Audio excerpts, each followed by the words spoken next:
ఫిబ్రవరిలో ఫలితాలు ఎలా ఉన్నాయో తెలుసుకుందాం. నమస్తే గురువుగారు. నమస్తే. బాగున్నారండి? బాగున్నాం. మిమ్మల్ని కలవడం చాలా చాలా సంతోషంగా ఉంది గురువుగారు. అయితే ప్రతి సంవత్సరంలా కాకుండా మనకి 2024 ఫిబ్రవరి సంవత్సరంలో 29 రోజులున్నాయి. సహజంగా మనం దీన్ని లీప్ ఇయర్ అని అంటుంటాం కదా, లీప్ సంవత్సరం. మరి ఈ సంవత్సరంలో కొంత ప్రత్యేకత ఉంది కదా, రాసుల ఫలితాలు ఎలా ఉన్నాయి, మేషరాశి నుంచి కూడా 12 రాసుల ఫలితాలు ఎలా ఉన్నాయో మా వ్యూవర్స్ కోసం కొంచెం చెప్తారా? ముందుగా మనం మేషరాశి గురించి తెలుసుకుందాం గురువుగారు. తప్పకుండా. అయితే దానికి ముందు డివైన్ ఆస్ట్రాలజీ గురించి మా వ్యూవర్స్కి కొంచెం చెప్తారా? మేము ఒక కొత్త పదాన్ని వాడాం కదా, డివైన్ ఆస్ట్రాలజీ, డివైన్ జ్యోతిష్యం అంటే ఏంటి? తప్పకుండా. శ్రీ మీడియా ప్రేక్షకులందరికీ కూడా ఆ యొక్క విశ్వంలో ఉన్న చైతన్య యొక్క శుభాశీస్సులు తెలియజేస్తూ, ఈ డివైన్ ఆస్ట్రాలజీ అనగా ఒక విశ్వంలో ఉన్న శక్తి చెప్పేటటువంటి ఆస్ట్రాలజీ. ఓకే. విశ్వంలో మనందరినీ కూడా ఒక శక్తి నడిపిస్తుంది. ఆ శక్తి మహావిస్ఫోటనం జరిగి 84 లక్షల జీవరాశుల్లా కూడా రూపాంతరం చెంది ఉద్భవించి సృష్టి అంతా కూడా సృష్టి స్థితి లయ జరుగుతూ ఉంది.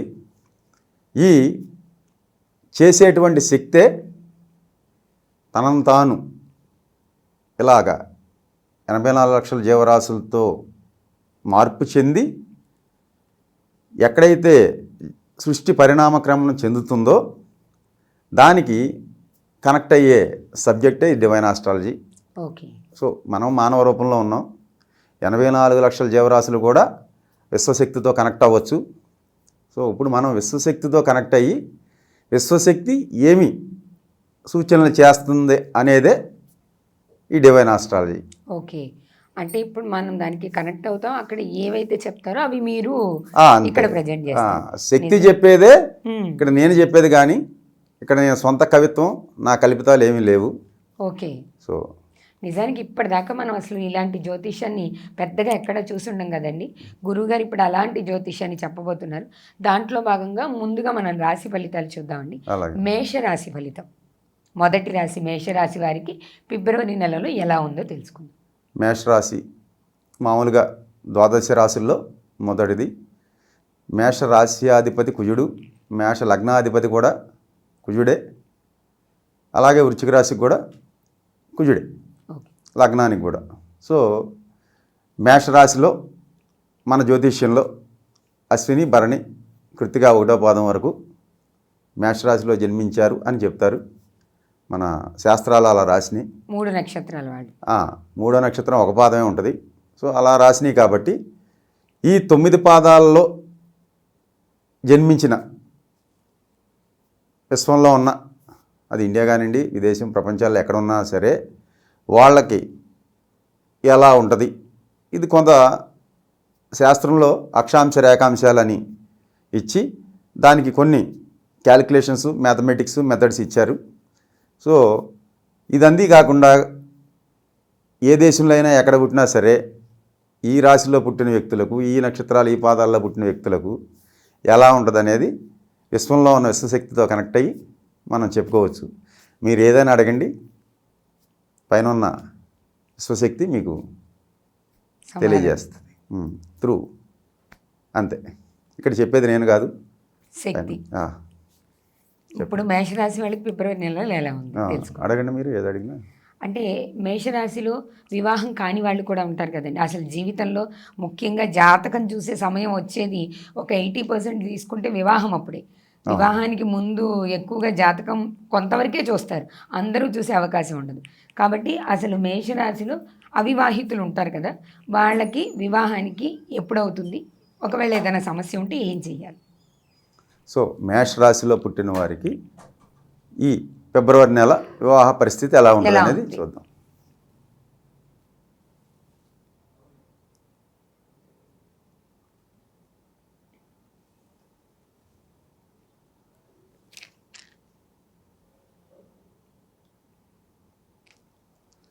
సో మేషరాశిలో పుట్టిన వ్యక్తులకు ఫిబ్రవరి నెల వివాహ విషయంలో అనుకూలత లేదు. కనుక వివాహానికి సంబంధించి జాతకంలో చూపించుకుని దశాంతర దశలో దోషం ఉందా, గోచార రీత్యా అనుకూలంగా లేదా, వివాహ విషయంలో మెయిన్గా పరిశీలన చేసేది కుజదోషం ఉంటుంది. ఆ కుజదోషకు సంబంధించిన పరిహారాలు చేయించుకోవడం కానీ, ఇంకా కొన్ని పరిహారాలు ఉంటాయమ్మా, అవి చేయించుకోవాల్సిందే. మన డివైన్ ఆస్ట్రాలజీలో అయితే ఈ నెల వివాహానికి సంబంధించి అంత అనుకూలమైన ఫలితాలు లేవు. ఇక తర్వాత ఎక్కువగా చూసేది విద్యా విషయంలో కదా గురువుగారు. అందరూ విద్యావంతులు కావాలి, లేదా వాళ్ళ విద్యలో పురోగతి ఎలా ఉంది, విద్య ద్వారా విదేశాలకు వెళ్ళాలి ఇలా అనుకుంటారు కదా. ఆ విద్య అనేది మేషరాశిలో ఉన్న విద్యార్థులకు ఎలా ఉంది? మేషరాశిలో పుట్టిన విద్యార్థులు ఎలా ఉంది ఈ సంవత్సరం?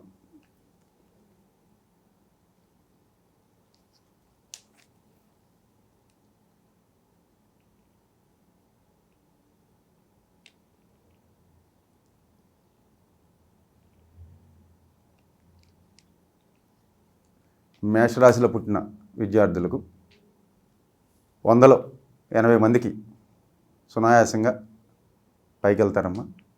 ఒక 20 మంది మాత్రం కష్టపడితేనే ఫలితం దక్కుద్ది. 80 మంది మాత్రం కష్టపడతారు, ఫలితం అనుకున్నది సాధిస్తారు. ఒక 20 మంది మాత్రం వ్యతిరేక అంశాలు ఉన్నాయి కాబట్టి వాళ్ళు కొంచెం శ్రద్ధ తీసుకోవాలి, ఎక్కువగా కష్టపడాలి. ఈ విదేశాలకు వెళ్ళడం మీద ఆసక్తి ఎక్కువగా ఉంటుంది కదా గురువు. మేషరాశిలో ఉన్న వాళ్ళకి ఈ ఫిబ్రవరి నెలలో అలాంటి అవకాశాలు ఉన్నాయా?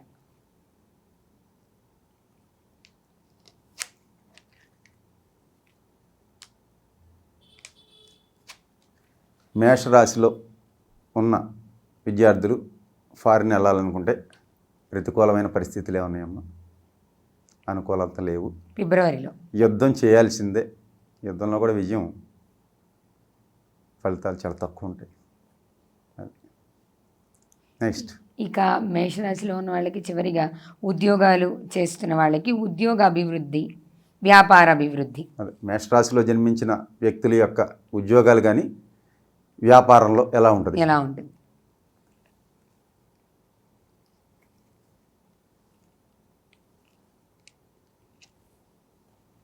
మేషరాశిలో జన్మించిన వారికి వ్యాపారంగా బాగానే ఉంటుందమ్మా. ఉద్యోగ విషయాల్లో మాత్రం కొద్దిగా పై అధికారుల నుంచి ఇబ్బందులు వచ్చే అవకాశాలు ఉంటాయి. ఒక 50-50 ఛాన్సెస్, అంటే ఒక 10 మందిలో 5గురికి మంచిగా సాఫీగా వెళ్ళద్ది. ఒక 5 మంది మాత్రం ఈ జాతకులు కొంచెం జాగ్రత్త పడాలి. పై అధికారుల నుంచి ఇబ్బందులు ఉంటాయి కాబట్టి కొంచెం తెలివిగా మసులుకుంటే దాన్ని అధిగమిస్తారు అని చెప్తుంది.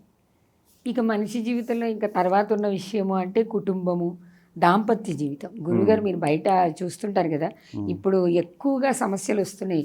ఈ భార్యాభర్తల మధ్య సమస్యలు ఎక్కువగా ఉండడం, కుటుంబ కలహాలు, విడిపోవడం, ఇలాంటివి ఎక్కువగా చూస్తుంటాం కదా. ఈ ఫిబ్రవరి నెలలో మేషరాశి వారి దాంపత్య జీవితం కానీ కుటుంబ జీవితం కానీ ఎలా ఉంది?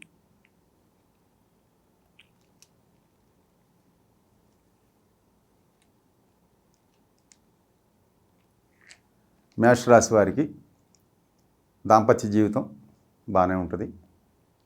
చిన్న చిన్న ప్రతికూలతలు ఉన్నాయి తప్ప పెద్దగా లేవమ్మ.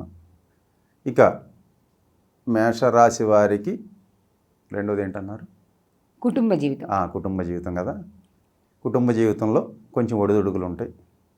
కొద్దిగా తల్లిదండ్రులతో కానీ లేకపోతే పిల్లలతో కానీ కొంచెం చూసుకుని మసులుకుంటే మంచిది. ఈ రాశిలో మేషరాశిలో ఉన్న వాళ్ళకి ఈ ఫిబ్రవరి నెలలో ఏమన్నా ప్రత్యేకంగా కలిసి వచ్చే ధనయోగం, భూయోగం ఉంటాయి కదా, అలాంటి యోగాలు ఏమన్నా ఉన్నాయా అసలు?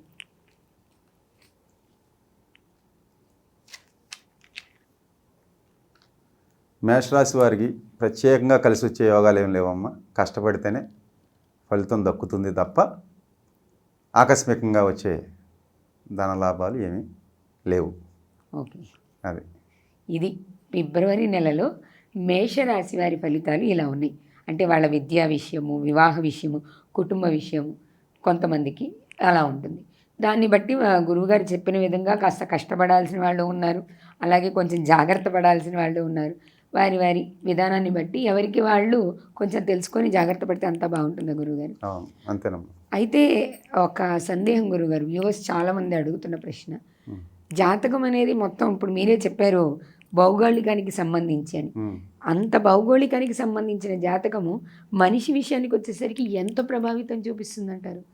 జాతకం కొంతవరకేనమ్మా. మానవుడి మీద ప్రభావం చూపించేది కర్మ, ప్రారబ్ధ కర్మ. అంటే గత జన్మలో ఈ జీవుడు చేసుకున్నటువంటి కర్మ ఈ జన్మలో అది ఏ అంశలో జన్మించినా, పశుపక్ష్యాదులు క్రిమికీటకాదులు లేకపోతే మానవుడు కానీ ఎలా జన్మించినా సరే గతం నుంచి తెచ్చుకున్న దాన్ని ఇక్కడ అనుభవించి తీరాలి.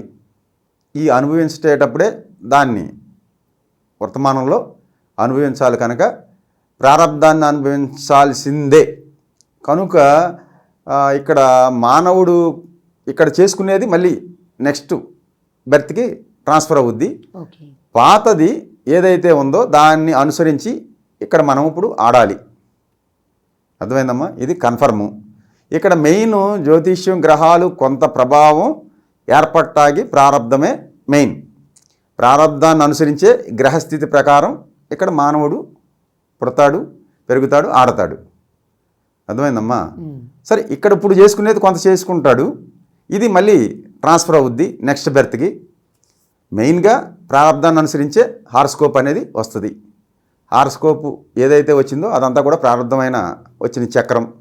దాన్ని బట్టి ఇక్కడ సినిమా కర్మ ఫలితాన్ని బట్టి సినిమా ఏర్పడుద్ది, చక్రాలు ఏర్పడుద్ది. రెండోది, ఈ సినిమాని తప్పించుకోవాలి, ఈ సినిమాని తప్పాలి. ఇక్కడ హారోస్కోప్లో యోగా లేకపోయినా మీ జీవితంలో మీ జాతకంలో యోగం రావాలంటే తీవ్రమైన భగవంతుడి యొక్క ఆరాధన సాధన చేస్తే ఆ వ్యక్తికి గ్రహాలన్నీ ఏమీ చేయవు. గ్రహాలు బాగోపోయినా సరే దైవానుగ్రహం చేత గ్రహాలన్నీ వాటి స్వస్థానంలో కూర్చుంటాయి. ఇక్కడ సినిమా అంతా కూడా విశ్వంలో ఉన్న శక్తి నడిపించింది ఈ జీవుణ్ణి. అది లైక్ మానవుడు కానీ పశుపక్ష్యాదులు కానీ ఏ అయినా సరే, ఏ ప్రాణైనా సరే భగవంతుడిని పట్టుకుంటే సినిమా అంతా భగవంతుని నడిపిస్తాడు. ఈ గ్రహాలన్నీ సైలెంట్ అయిపోతాయి. ఇక్కడ లౌకికంలో ఉండి భగవంతుని పట్టుకోకుండా లౌకికంలో ఉండి ఎంతవరకు మానవుడు లౌకికంలో తిరుగుతుంటే వీడిని ఈ గ్రహాలు పట్టుకుని బాధిస్తాయి. ఎప్పుడూ కూడా ఆధ్యాత్మికంలోకి వెళ్ళి భగవంతుని పట్టుకుంటే సినిమా అంతా భగవంతుడు ఆడిస్తాడు. అది ఈ చాలా ఉదాహరణలు ఉన్నాయి. సో ఇది మనం చెప్పేది జనాలు తీసుకుంటే మంచిది.